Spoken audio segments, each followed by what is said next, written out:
Okay, so the first chapter is the Arjuna Vishada Yoga, as we all know.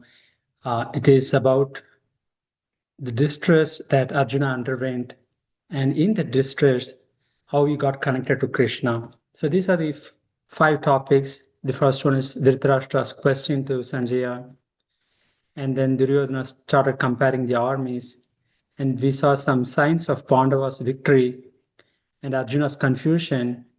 And finally, Arjuna dropped his bow, stating, Keshava, I cannot fight. Right? So let me quickly browse through these shlokas. The first shloka here, Dhritarashtra was asking Sanjaya, after my sons and the sons of Pandava assembled in the place of pilgrimage, Kurukshetra, and he's asking, what did they do? So, here we can see he's differentiating between his sons, Mamaka, my sons, and Pandavas. So Dhritarashtra has always been partial to his sons, partial to the Pandavas. He always discriminates Pandavas. That is one of the reasons where he suffered a lot. He did not correct his sons, and he did not give back the kingdom to the Pandavas, which they genuinely owned. So all these things, right, Dhritarashtra did, and finally he ended up losing all his sons. The name Dhritarashtra itself says Dhritarashtra, one who has firm attachment to a land is called as Dhritarashtra. One who has firm attachment to the material things, aspects is called as Dhritarashtra. So he's asking Sanjaya, hey Sanjaya, what happened? Though he knows his sons and Pandavas assembled there to fight. But he was hopeful that since it is a Kurukshetra, something will happen there. Since it is a place of righteousness, maybe Pandavas decided not to fight. He's hopeful of that. And then, so just another point here. Kunti had only three sons. Yudhishthir, Bhima, and Arjuna. The other two, Nakula and Sahadeva, are the sons of Madri. But she always said that she had five sons. But Dhritarashtra, he had 100 sons, He does not want to include just five more people, the Pandavas. He's so partial.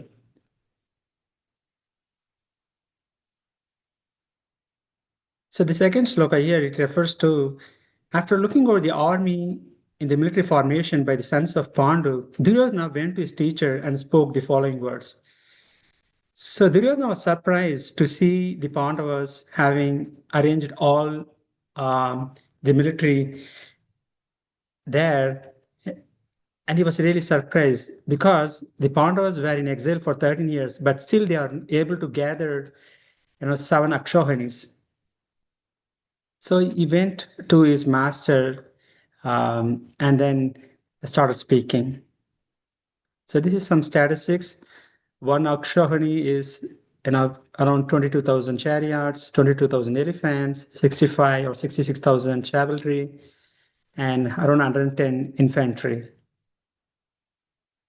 Pandavas had only 7 Akshohanis and Kauravas had 11 Akshohanis, of which 1 Akshohani belongs to Krishna. When both Arjuna and Duryodhana went to Krishna for support, Krishna said, I'm not going to fight, but you can have my army. And then Duryodhana was very happy. He said that I'm going to get Narayani Seva, which is one of the best, Narayani Sena, which is one of the best army in the world. So he took the material aspect. But Arjuna said, Krishna, I want you, even if you don't fight, I need you in my side. And here, Duryodhana started speaking.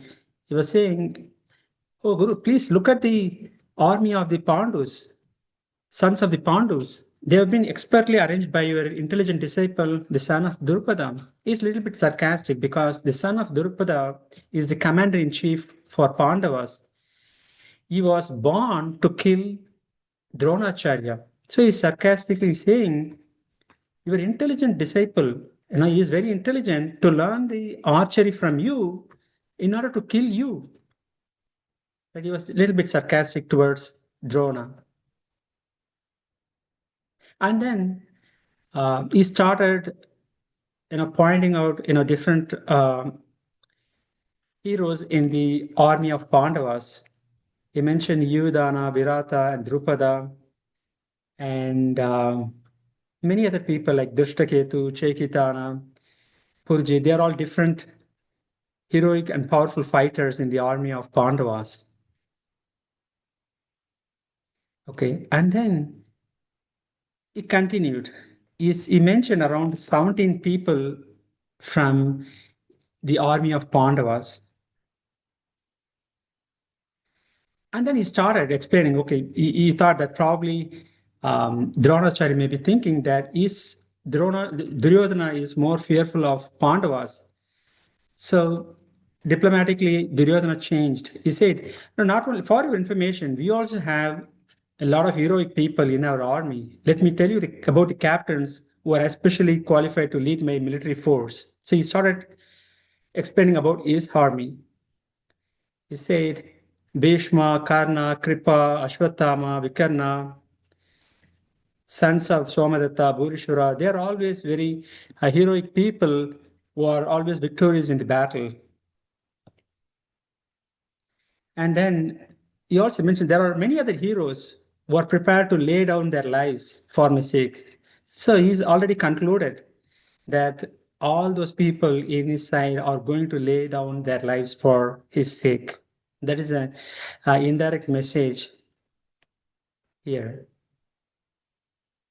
So if you see here, he mentioned about 19 people from Pandava's army, but he mentioned only around 7 people from his army, right? But one thing you forgot is that you may have 1,000 people or million people, but they are all on the side of Adharma, but all the Pandavas and their army is on the side of Dharma, but at the same time Krishna is also there. They are spiritually very strong. And I was explaining that you can have thousands or hundreds of zeros, but they don't make any values unless you have one in front of them. That one is Krishna. And after talking about the armies on both the sides, he started comparing. He said to Dronacharya, our army is immeasurable and is being protected by Bhishma, but the army of Pandavas is protected by Bhima. It is limited, it is measurable. The thing is, the commander-in-chief at the Kaurava side is Bhishma, but the commander-in-chief on the Pandava side is Drishtadyumna. He did not compare both of them. He compared Bhishma with Bhima. He always have that in thought. He's always fearful of Bhima because Bhima took a vow that he's going to kill all the 100 sons of Dhritarashtra, and particularly he say that he will kill Duryodhana. So it is always in Duryodhana's mind. So after mentioning about Bhishma and Bhima, Duryodhana thought, if I'm going to just say only these people, what about the other people in my army? Just to please them, he said, hey, all of you, please give support to the grandfather, just to stay in your position and give protection to the grandfather Bhishma. So this is about the inquiry to Sanjaya and Duryodhana's fear and diplomacy in describing the armies. Now we will see the signs of victory. So Duryodhana spoke to Drona, but Drona did not even care about Duryodhana. He did not even respond. He know about Duryodhana. But on seeing the sad face of Duryodhana, his grandfather Bhishma, could not keep quiet. Just to cheer him up, he blew the conch shells. It was like a roar of a lion. And after that, many people started blowing the conch shells, drums, bugles, etc. And then this is a very important shloka. This is like a picture perfect shloka where you'll find if there is a book on Bhagavad Gita, most of the time you'll find Krishna and Arjuna on a chariot blowing their conch shells. So here on the other side, both Krishna and Arjuna, stationed on a great chariot drawn by the white horses, sounded their transcendental conch shells. So here, after Bhishma blew his conch shell, then the Pandavas also started blowing their conch shells.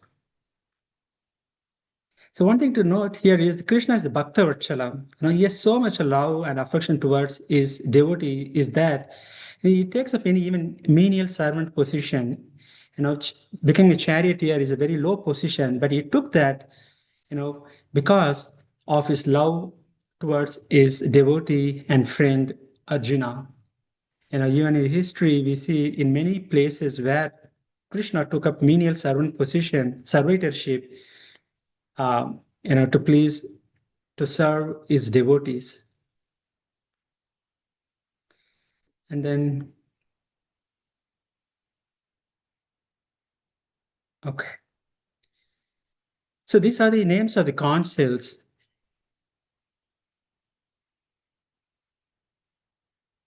Which also shows the signs of victory for the Pandavas. Here we see Krishna's conch shell is Panchajanya, Arjuna's is Devadatta, Yudhishthira's is Anantavijaya, Bhima's Poundra, Nakula's Sughosa, and Sahadeva's Manipushpaka. These are the different conch shells of the Pandavas. If you see, only the conch shells of the Pandavas have been mentioned, and it is also mentioned that they are divya, they are transcendental. That is one of the important signs of victory for the Pandavas. The other thing to note here is Madhava. Madhava means Madhava. Ma means Mahalakshmi or Lakshmi. Dava means husband. So here Krishna is addressed as the husband of Lakshmi or husband of goddess of fortune. That is another sign of victory for the Pandavas. Wherever there is a goddess of good fortune, there will always be victory. And wherever Krishna is there, there is always be victory. Those are some of the signs of victory. And here they explain other sides in the other people in the side of Pandavas who blew their conch shells.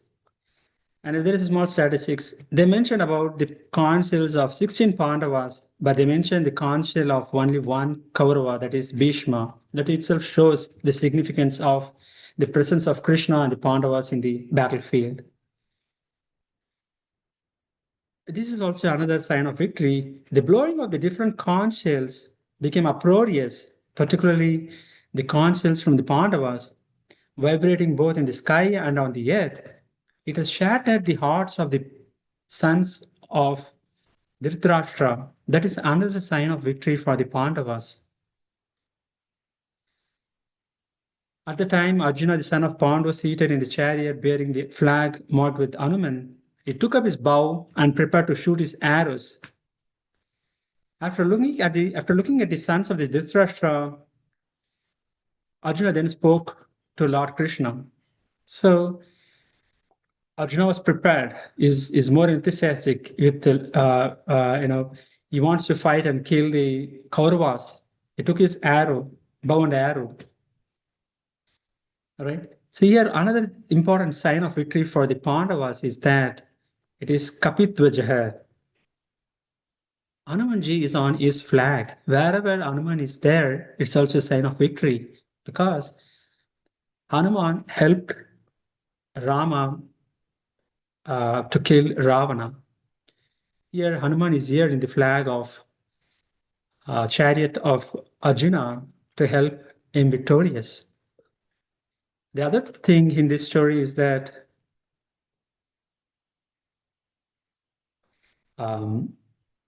there was a different stories and a couple of stories related to Hanuman, how he has come into the flag of Arjuna. And there is one more story about how Lord Hanuman helped Bhima, right? Lord Hanuman gave a boon to Bhima that when Bhima roars, Hanumanji will also roar like anything to shatter the hearts of the enemies.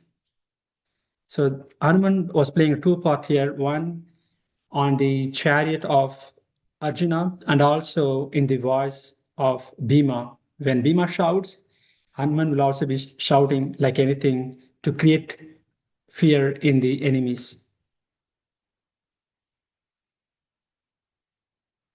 And from now, so far, the first thing that we saw was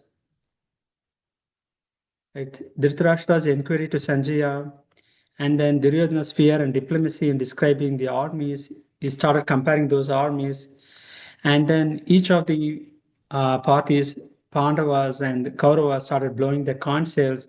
But particularly the conch shells of the Pandavas have been explained in detail, and also they mentioned they are all Divyav and Shankav. And also we know the different signs of victory for the Pandavas, namely Krishna on their side, goddess of fortune is on their side, and their counsels are all transcendental, and Hanumanji is on the flag of Arjuna. So these are some of the signs of victory for the Pandavas. Now Arjuna started observing the armies. Let us go to that. And Arjuna said, "O infallible one, please draw my chariot between the two armies so that I may see those present here who desire to fight and with whom I must contend in this great trial of arms." Arjuna wants to see who are those people, cunning people, ill-motivated people who are in the side of Kauravas who came to support Duryodhana. He wants to see. So here Arjuna is calling Krishna as Achyuta. Achyuta means who never fails. Because Krishna never fails in his affection for his devotees, and thus he is addressed as infallible. When the Krishna finds that a pure devotee is ordering him, he obtains transcendental pleasure, although he is infallible master in all circumstances.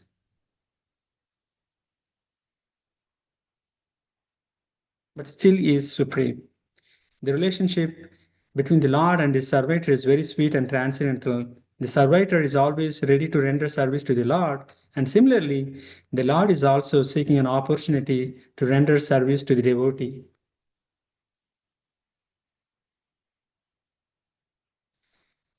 And now Arjuna observes the army. So he says, "Let me see those who are come here to fight, wishing to please the evil-minded son of Dhritarashtra." And Sanjaya said, "O descendant of Bharata, having thus been addressed by Arjuna, Lord Krishna drew up the fine chariot in the midst of the armies of both the parties." So after Arjuna ordered Krishna, Krishna drew the chariot between both the armies. Here, Krishna is called as Rishikesha. Rishikesha means who is the master of the senses and the mind. Krishna knows what is in the mind of Arjuna. Here, Arjuna is called as Gudakesha. Gudakesha means who never sleeps because he is always in the Krishna conscious mode. And it is said that, when Arjuna wants to sleep, he will sleep. When he wants to get up, he can get up just like that. It is also said that he does not have, when somebody is out of the ignorance mode. Arjuna conquered both the sleep and ignorance because of his friendship with Krishna, and he could not forget Krishna even for a moment. Hence, he is called as Gudakesha. Either in walking or in sleep, a devotee of the Lord can never be free from thinking of Krishna's name, Nama, Rupa, Guna, and Leela. So now, this is the first statement from Krishna. In the presence of Bhishma and Drona and all other chieftains of the world, the Lord said, "Just behold, Partha, all Kurus assembled here." So Krishna know what is going to happen. So he parked the chariot just in front of Bhishma and Drona. And he said, "Hey Arjuna, look at all the Kurus." He would have said, the sons of the Dhritarashtra, right? But he did not say, he said Kurus. Kurus means both the Pandavas and Kauravas are called as Kurus. They are from the Kuru dynasty. And Krishna is waiting for this moment.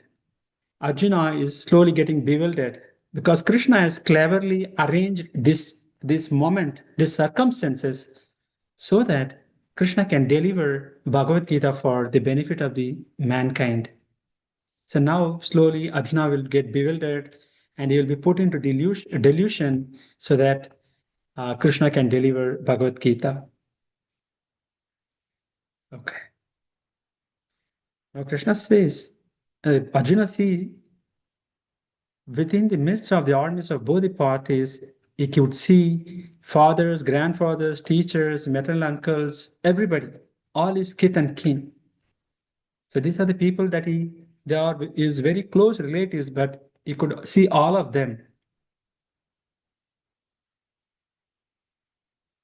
Okay, these are the just an observation. Arjuna took up his bow and prepared to shoot, and then he asked Krishna to draw the chariot between the two armies. Lord then drew the chariot between the two armies at the request of Gudakesha, and then Arjuna now sees all kinds of relatives. When the son of Kunti, Arjuna saw all these different grades of friends and relatives, he became overwhelmed with compassion and thus spoke. So just seeing his guru and Bhishma, his grandfather, and all the relatives, he became overwhelmed with compassion. It is a nature of the devotee, right, to become more compassionate towards every living entities. Arjuna becomes overwhelmed. Now, now Arjuna observes army. That's what we have seen. Now Arjuna will start putting reasons for not to fight. He's giving around 5 reasons, 4 reasons, and the fifth reason is indecisiveness for not to fight.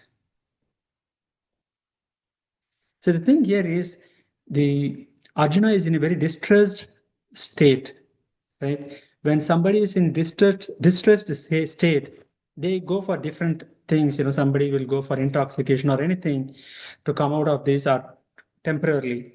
But here, even during this distressed state, he wants to reach out to Krishna. That's why it is called as Arjuna Vishada Yoga. Vishada means distress. Yoga means connection.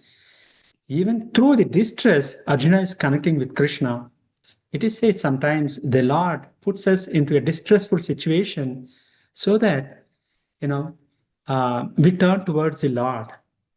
Because the Lord, Krishna, wants our focus. So here, Arjuna started becoming compassionate for his relatives. Such symptoms in Arjuna were not due to weakness, but due to his soft-heartedness, a characteristic of a pure devotee of the Lord. And it is like Arjuna is not not able to differentiate between the the Kauravas and though they did a lot of atrocities, he still does not want to kill them. It is like, if there is a terrorist, a soldier has to kill them, right? He cannot step back. He's confused between the Artha Shastra and Dharma Shastra. Artha Shastra says kill all the enemies, right? Aggressors. But the Dharma Shastra says don't kill innocent people. So he's in a dilemma whether to act or not, whether to kill his relatives or not. And Krishna will explain one by one on all his questions, on all his reasons. Arjuna's reasons not to fight. The first one is compassionate towards his relatives, kith and kin. And the second reason is no enjoyment. What will happen if there are no relatives? What? Even if I get a kingdom, whom should I show? I don't have anything to show. I don't have anybody to show any of my kingdom or wealth. And the other thing is, if I kill my relatives, it's going to be a great sin. And then he's also worried about the families of those people who are killed. So these are the 4 reasons: compassion, no enjoyment without relatives, and fear of sinful reactions by killing the relatives, and destruction of the family traditions when the elders of the family are killed. So this is what here it says. My dear Krishna, seeing my friends and relatives present before me in such a fighting spirit, his limbs are quivering, his mouth is drying up, whole body is trembling, his hairs are standing on end, his Gandiva bow is slipping from his hand, his skin is burning, he is not able to stand there any longer. He is forgetting himself and his mind is reeling, confused. I see only causes of misfortune and the opposite results, O Krishna, killer of the demon Kesi.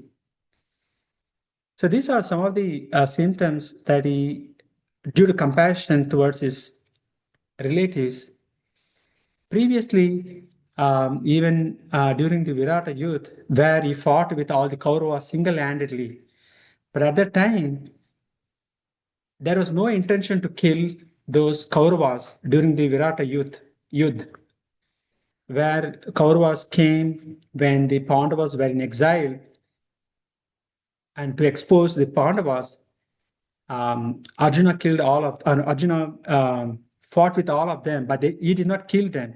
Now he is in a situation, it is like a do or die situation. Arjuna has to kill all his enemies. That's the reason he is very hesitating to start the fight. And he is getting all the symptoms, uh, all these 8 symptoms mentioned here.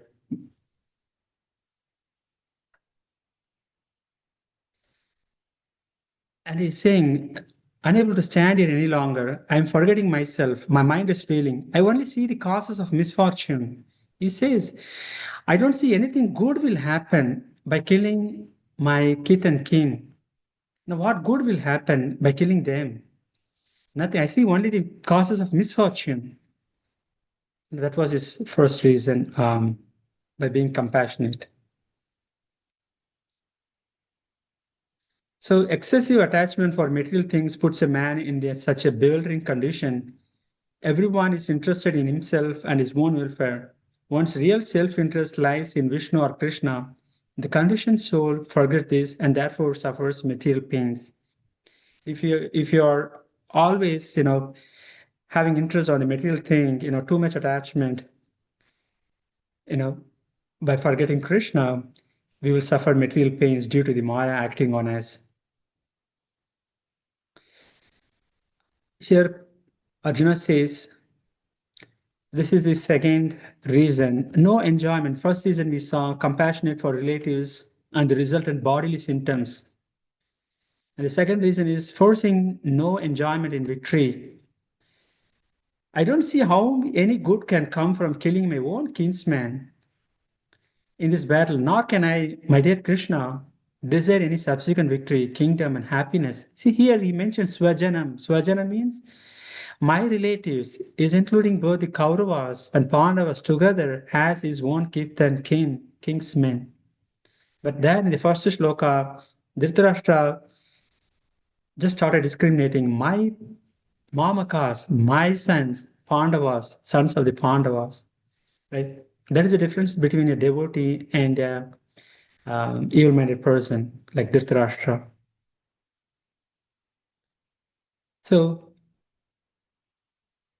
oh Govinda, what avail to us our kingdom, happiness, or even life itself, when all those for whom we may desire them are now arrayed on this battle? So we may acquire a lot of money, we may buy a big car, big house, just to show off to the relatives or share with them, you know.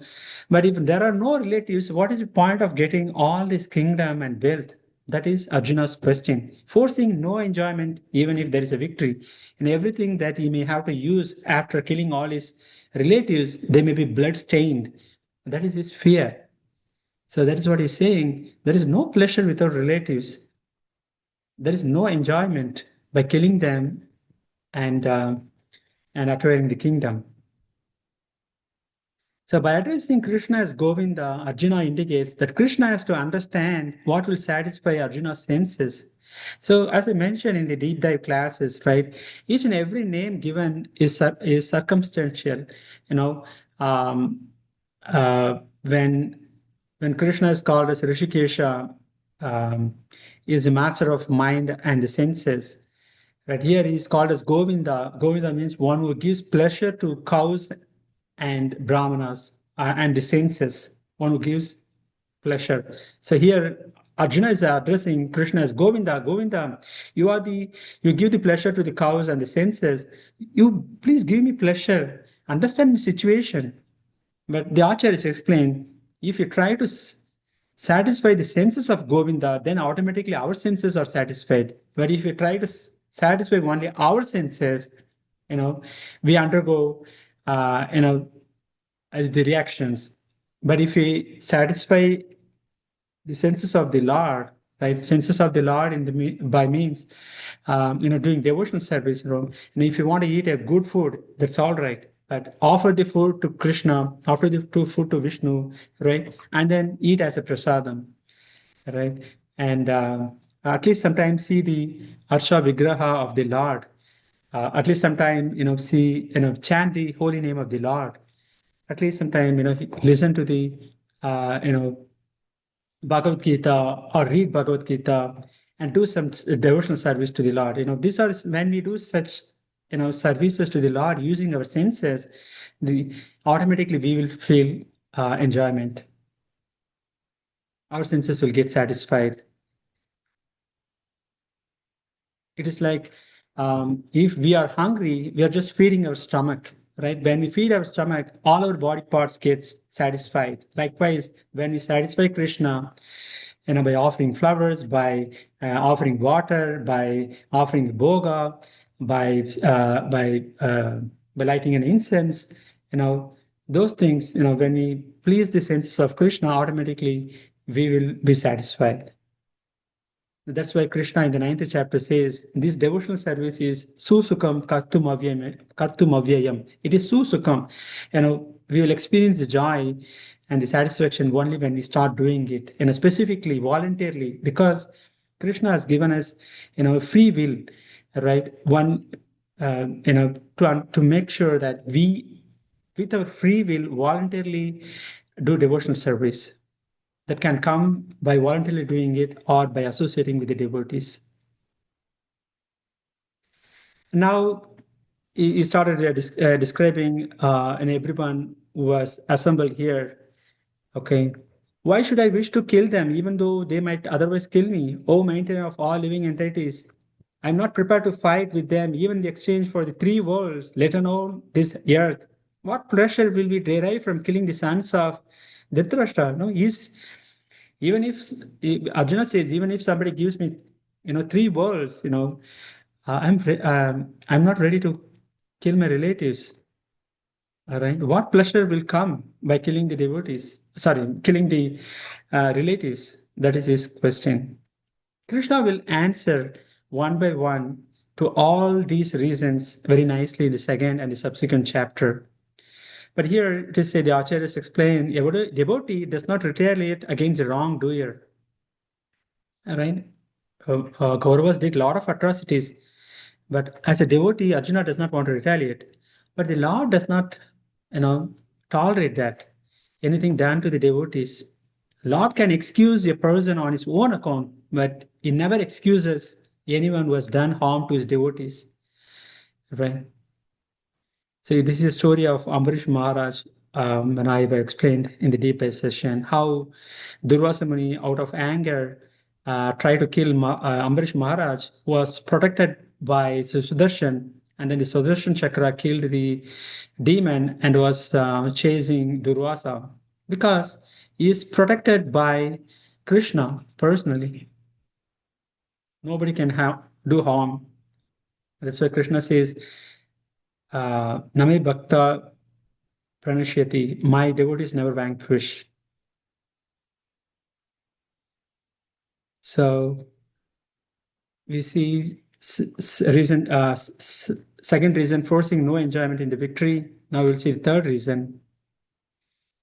Only sin will overcome if we slay such aggressors. Therefore, it is not proper for us to kill the sons of Dhritarashtra and our friends. What should we gain, Krishna, husband of goddess of fortune? How could we be happy by killing our own kinsmen? He says they are all atatayinaha, aggressors. Our Shastra says the aggressors can be killed without incurring any sin. So that's why in those days the kings, right, they kills those aggressors. And these are the aggressors: one who gives poison, one who sets fire to the house, one who attacks with deadly weapons, one who plunders the riches, occupies land, kidnaps wife. All these things are done by the Kauravas, Duryodhanas, to Pandavas. But Arjuna wants to forgive them. Seen in killing the aggressors. And Arjuna continued, although these men, their hearts were overtaken by greed, see no fault in killing one's family or quarreling with the friends. Why should we, who can see the crime in destroying a family, engage in this act of sin? He says, they do not know. They are greedy people. They are foolish people. They do not know. They see any fault in killing one's family members. But we are all, educated, gentlemen, we see the crime in destroying a family, but why should we engage in this ghastly warfare? That's what Arjuna's question. So now we see the third reason. Let us see the fourth reason. With the destructions of the dynasty, the eternal family tradition is vanquished, and thus the rest of the family becomes involved in religion. So when the elder members of the family, a dynasty, are vanquished or destroyed or killed, there won't be any guidance to the family. There are a lot of family traditions, samskaras that the family does, but if there is no guidance, those traditions will be lost, because many of our samskaras or traditions are there to purify our senses. So when we when we do all those traditions, right, it purifies our sense and elevates us spiritually. But when there is no elevation spiritually, uh, you know, we start involving in irreligious activities. So that's what Arjuna is saying. Um, when there is no family tradition, people may be involving in irreligion. But when there is irreligion, the woman maybe get polluted, and due to that, there'll be unwanted progeny, unwanted children. Now, it is always said that the children and the women can be easily misguided. Now, if there is no elder family members who guides the next generation, women and children, right, and it's highly possible that they may be misguided, and they may give birth to unwanted children. And it is said the children who are born in those type, they will have less intelligence. No, in today's times, we can always say that, they're like hippies. In those days, hippies, you know, they did not care about any rules and regulations. They did everything in the open air. But the good thing is, this is what happens in Kali Yuga. As per Srila Prabhupada, right? He converted all those hippies into happies. He made them to chant Harinama. Slowly, that converted their mind, from uh, uh, from being hippies to Krishna consciousness. So an increase of unwanted population causes hellish life, and the ancestors of such corrupt families will fall down because the performances of offering them food and water are entirely stopped. He's talking about Shraddha. We give Shraddha to the forefathers, because sometimes it so happens the forefathers may be in a hellish condition. They may be in the form of a ghost, but when we offer them Vishnu Prasadam or Krishna Prasadam, right, they get purified and they get relieved from that hellish condition. So that is why it is called as Putra. Put, put, put Nama Naraka iti trayade putra. Sorry, Pum Naraka trayate iti putra. There is a Naraka called Pum, where the forefathers, due to their sinful reactions, they may be there. But when we offer the Shraddha, when we give them Vishnu Prasadam or Krishna Prasadam, it relieves them from the Naraka. That's why it is called as Putra. That is what Arjuna is saying. If the Putras are not offering them the Pindos, food and water, they may be staying in the hell forever. By the evil deeds of those who destroy the family tradition and thus give rise to unwanted children, all kinds of community projects and welfare projects or devastated. So there will be some Kula Dharma from family traditions, Kula Dharma. For example, in those days, Kshatriyas used to build temples and the Vaishyas used to build a lot of Dharma Kshatram. Those type of activities will be devastated. They will not be performed. So this is what he says. Destruction of the dynasty, family tradition stops for purification of the senses and mind and to elevate into the spiritual life. And because of that, adharma will increase and women may be polluted, giving rise to spoiled children, and there is no worship. So here, Krishna, maintainer of the people, have heard by disciplic succession that those whose family traditions are destroyed dwell in the hell. That's what he's saying. They'll always be staying in the hell if all the family traditions are destroyed. So here is things. Hellish life, destruction of the dynasty, family traditions stop, irreligion increases, women become polluted, unwanted children, hellish life for those who destroy the family and family traditions. Forefathers will fall down, deprived of pinda and offerings of food and water. Community projects and welfare activities are destroyed. Alas, how strange it is that we are preparing to commit a greatly sinful acts driven by desire to enjoy royal happiness. We are intent on killing our own kinsmen. He's surprised. Aho, alas. It is very strange that we are trying to kill our own kinsmen. He's saying, better for me if the sons of Dhritarashtra, weapons in hand, were to kill me unharmed and unresisting on the battlefield. See, as a Kshatriya, he says, even if I'm unarmed, right, even if I'm not in the fighting spirit, let me be killed by the Kauravas. This is acting as if he's a very coward, right? That is not a Kshatriya does. Kshatriya. Kshat trayate, kshat iti trayate kshatriya. Kshat means distress, trayate means deliver. Delivering the people, the citizens from the injury or um, from other fights, delivering the or protecting the citizens is the duty of the Kshatriya. But Arjuna, he does not want to fight. He says that it is better to be killed unarmed and unresisting on the battlefield. So this is the last sloka of the first chapter. Sanjay said, Arjuna, having thus spoken on the battlefield, cast aside his bow and arrows and sat down on the chariot, his mind overwhelmed with grief. So he was exhausted, because of compassion and bodily symptoms, seeing no enjoyment in the victory, fear of sinful reactions, thinking about how the future generations will be impacted by destroying the family members, the elder members, and he was grief stricken. And at last, he put his bow and arrow down and said, that he's not going to fight. Okay. So Arjuna bases his argument not on his own personal experience, but on what he has heard from authorities, which is the way of receiving real knowledge. So all these things Arjuna has explained is based on the Shastras, but Krishna will refute each one of them why they are not applicable in this situation. Okay, that's all I have for today. I think we have recapped the entire um, first chapter. Does anyone have any questions?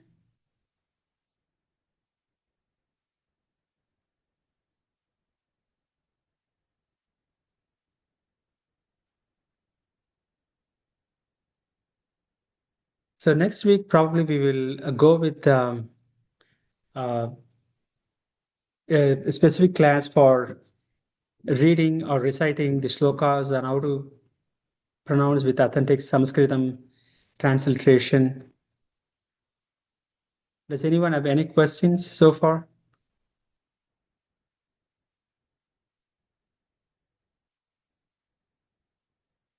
Okay, if no questions, I think next week we'll meet again, and then um, we will see how we can recite the Bhagavad Gita shlokas with authentic Sanskrit pronunciation.